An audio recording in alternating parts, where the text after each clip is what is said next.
hindi na pwedeng i-deploy sa Kuwait. So wala na palang option guys eh. Para kay Mang Rene yata wala nang option eh. Wala na sigurong Hong Kong, wala nang Dubai, wala nang Saudi.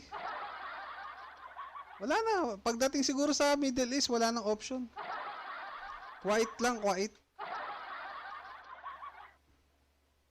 At isa pa Mang Rene, merong mga nasa mga DH na napupersang mag-DH because may medical concerns din yung mga pamilya na pwede ring mamatay pag Ay, walang sabi- pera, di ba? Saan galing?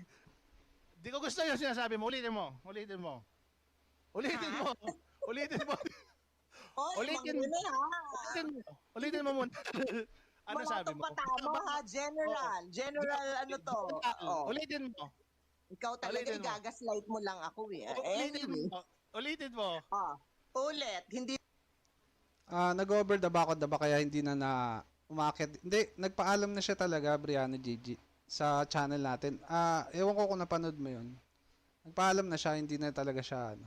At tinanggap ko naman yun. Okay naman yung pag-iwalay namin, guys. Ito lang pakiusap ko, guys. Huwag nyo nang masyadong huwag tayong gumaya sa kabila na na sobra yung pang-ad hominem, no? Porket hindi sa kanila. Si Achi, guys, ako na nakikiusap. Wag nyo nang idamay. Hayaan na natin si Achi, wala namang masamang sinabi tungkol sa atin si Achi. No, ako na nakikiusap, guys, ha. Kung sila hindi nila masawata, mga kaibol, hindi nila mapigilan yung mga bibig na mga nasa comment section nila na mga balahura, dito guys, let's be civil. No, wag nating gayahin sila. Wag na natin silang gayahin kasi masama na yung ginagawa nila eh. Usaw, oo naman Kuya Dens.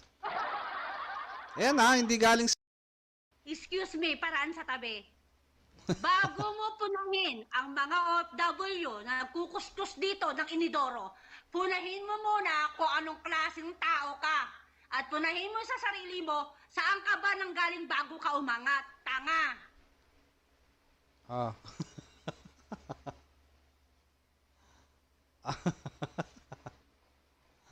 Ano daw? Sabi ni Shirley, Sir Des, paano pa kung manalo ang T3? May, baka may magbig na sa mga kabataan. Wag naman. Parang mga stereotypes. Pero it doesn't follow naman na lahat ng Ilocano kuripot. It doesn't follow Correct. naman lahat ng waray matapang. It doesn't follow. Tapos hindi niya pa daw pinagtatanggol yan, ha? Hindi niya pa daw pinagtatanggol yung mga Kuwaiti, ha? Ako guys, hindi ako magano. Kayo maghuhusga kung ano ba ang stand nito talaga ni Mang Rene para makakontra lang. Follow.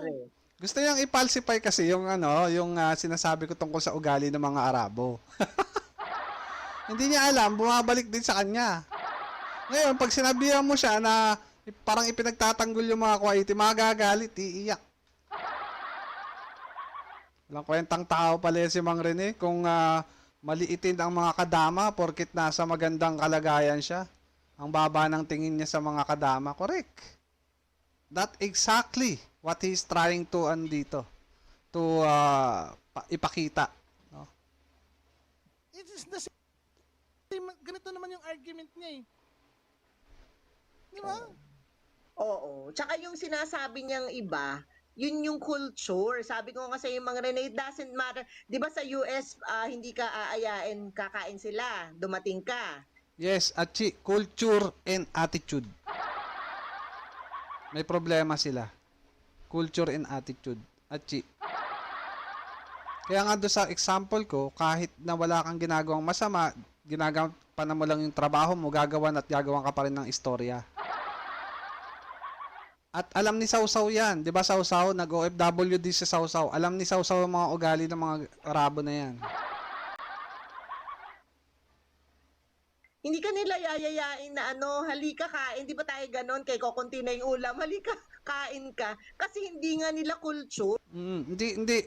Tama, Achi. Hindi ka nila yayayain at hindi ka rin nila, minsan, ito Achi in reality lang tayo reality bites lang tayo. Minsan, hindi ka lang nila hindi yayayain. Hindi ka rin nila pakakainin. Yes, danas namin dito. Oh, sa Sausaw. Oo naman, Kuya Dens. Ayan ha, hindi galing sa akin yan. Sa mga nakaranas ng sa mga kapwa OFW yan, na nakaranas ng pag-uugali ng mga Arabo. Wala mo na lang.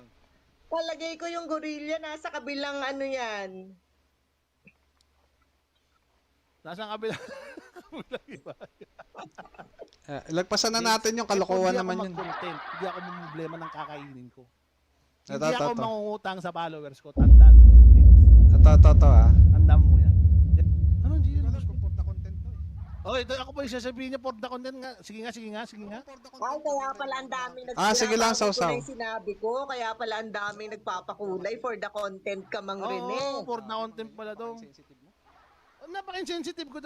For the content daw ito. Alam mo, Dens, kahit magko-content ka araw-araw at titigil ako ng pagko-content, mas mataas pa rin ang antas ng pamumuhay ko. So, yun yung tanda mo.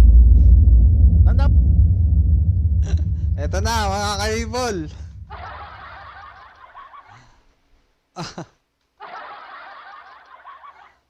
Tandaan niyo yun ha, mas mataas daw yung antas ng pamumuhay niya kaysa kay Densable.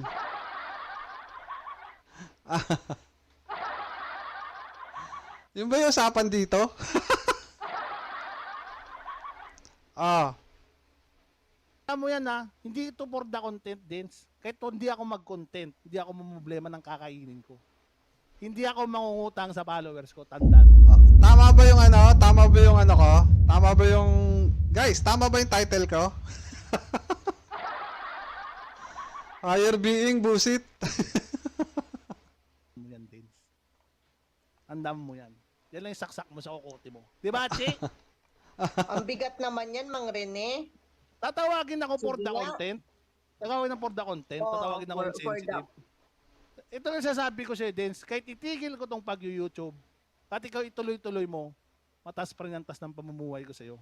Yan yung tanda mo. Yan yung tanda mo, yan yung pasok mo sa... Sagutin natin yon mga kaibol. Sabi niya kasi, mataas yung antas ng pamumuhay at hindi daw siya nangungutang sa followers. Aminado ako guys. No? Aminado ako. Aminin ko sa inyo, nakautang ako kay Achi. Pero, binayaran namin yon. At, di ko alam, yung utang na yon bakit nagkaroon ng idea si Mang Rene doon tungkol sa utang. Pero, awa ng Diyos naman, no, nabayaran naman namin ni Mesyang.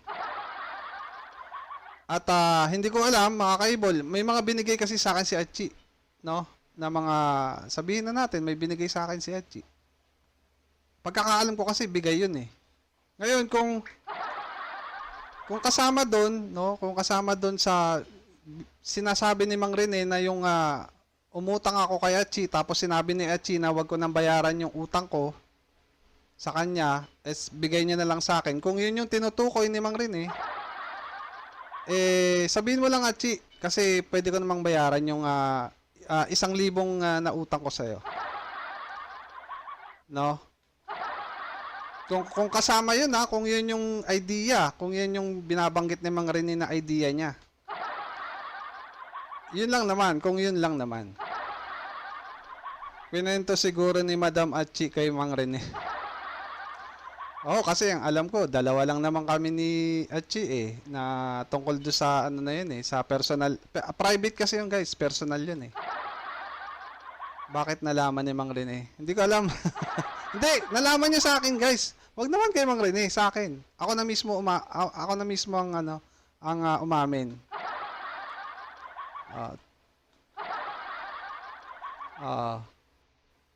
No problem yan.